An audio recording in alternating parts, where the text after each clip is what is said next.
Assalamualaikum warahmatullahi wabarakatuh.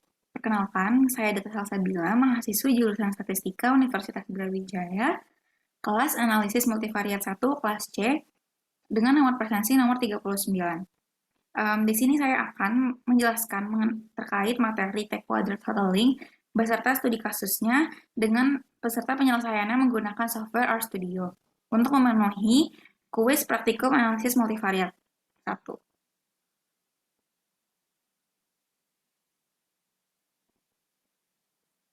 Oke, em, untuk definisi dan fungsinya sendiri, T-Quadrat Throttling merupakan salah satu metode yang digunakan untuk mengontrol pergeseran mean proses untuk kasus multivariat berdasarkan pengamatan individual.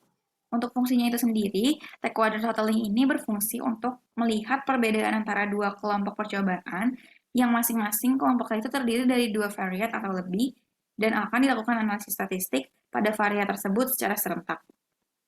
Dan untuk T-quadrat totaling ini menjadi pengembangan uji T2 sampel bebas, yaitu kelompok yang bersifat independen. Lalu untuk asumsi yang harus dipenuhi oleh kedua sampelnya, sampel berdistribusi normal, sampel mempunyai kovarian data yang homogen, dan sampel berskala data minimal interval.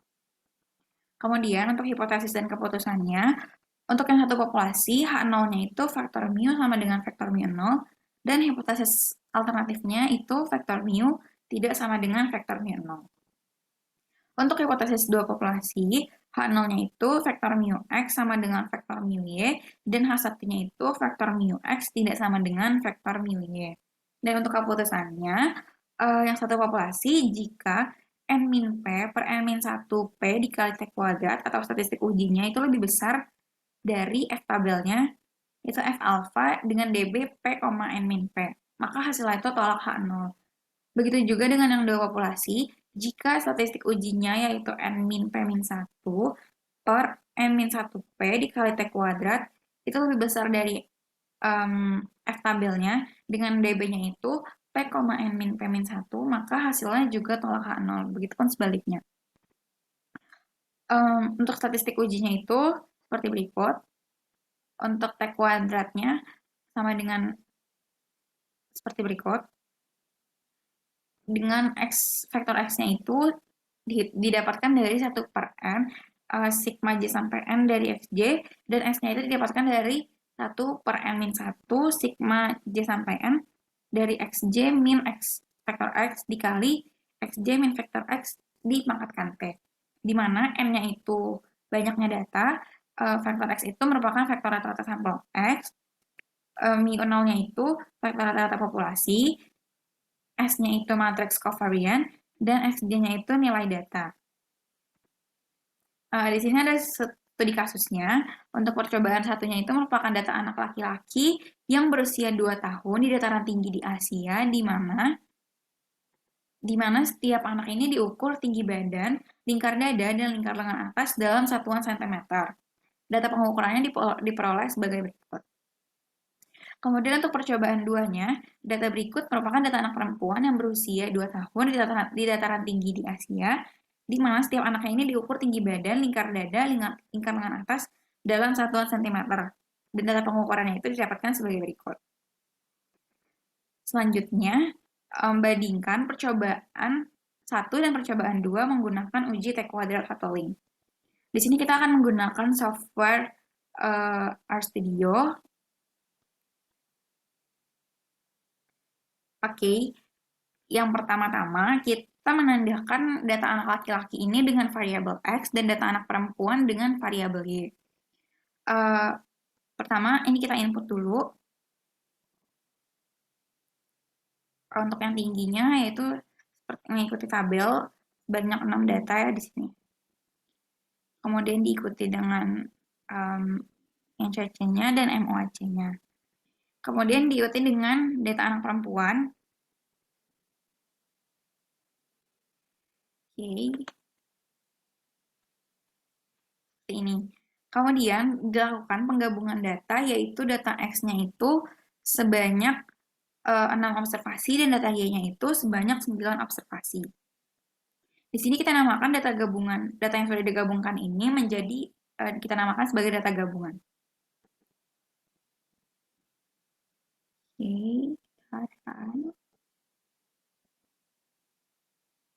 Ini Y-nya, kemudian data gabungan dengan R-bind dari XY, kemudian kita panggil data gabungan dan akan muncul output seperti ini.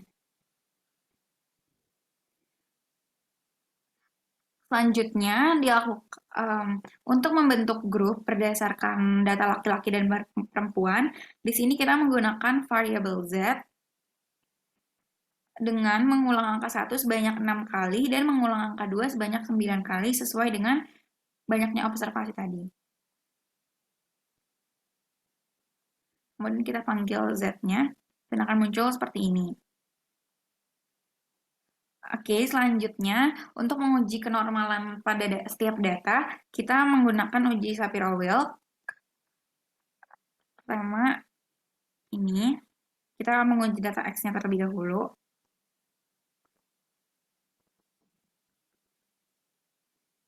Maka akan muncul dengan W-nya itu sebesar 0,65772 dan p-value-nya itu sebesar 0,002149. Kita hitung sekarang, kita uji kenormalan data Y-nya, data anak perempuan. Di sini W-nya itu didapatkan, W-nya itu 0,72319 dan p-value-nya itu 0,002646. Kita pindah ke PPT lagi.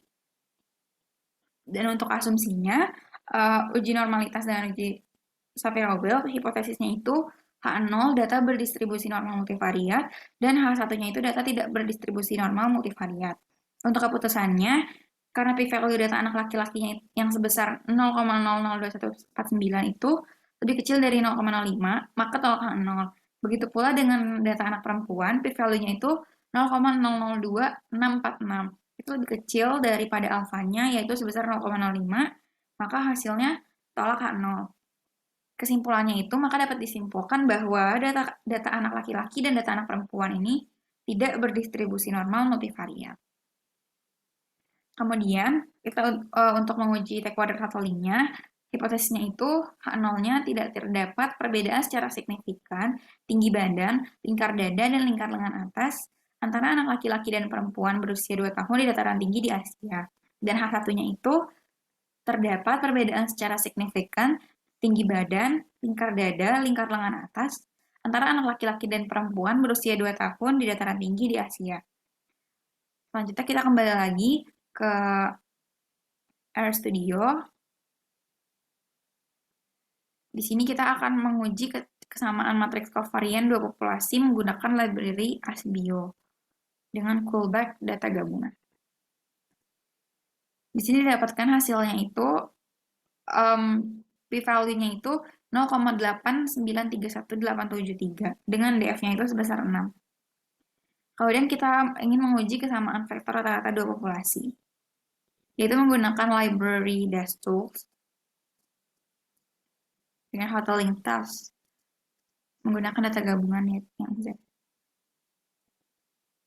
Maka akan didapatkan DF-nya itu DF1-nya itu sebesar 3 dan DF2-nya itu sebesar 11 dan p-value-nya itu di sini diketahui sebesar 0,2693. Maka untuk keputusannya, karena p-value-nya itu lebih besar dari 0,05, p-value sebesar 0,2693 ini lebih besar dari alfanya, maka hasilnya itu gagal tolak H0 atau terima H0. Oleh karena itu, dengan taraf nyata 5% dapat disimpulkan bahwa tidak terdapat perbedaan secara signifikan tinggi badan, lingkar dada, dan lingkar lengan atas antara anak laki-laki dan perempuan berusia 2 tahun di dataran tinggi di Asia.